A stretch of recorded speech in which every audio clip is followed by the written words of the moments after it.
નમસ્કાર દર્શક મિત્રો, હું છું રૂપલ રણછિયા. સંપૂર્ણ ન્યૂઝમાં આપનું સ્વાગત છે.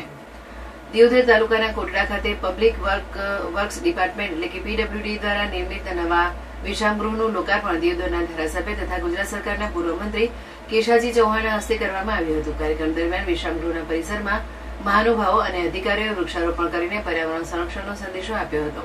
આ પ્રસંગે પ્રદેશ ભાજપ મહિલા મોરચાના મંત્રી ભીખીબેન વોરા, જિલ્લા ભાજપ ઉપપ્રમુખ વનરાજસિંહ વાઘેલા, જિલ્લા પંચાયત ઉપપ્રમુખ જગદીશભાઈ ચૌધરી, જિલ્લા ભાજપ મહિલા મોરચાના મહામંત્રી અલકાબેન જોશી સહિત અનેક આગેવાનો ઉપસ્થિત રહ્યા હતા.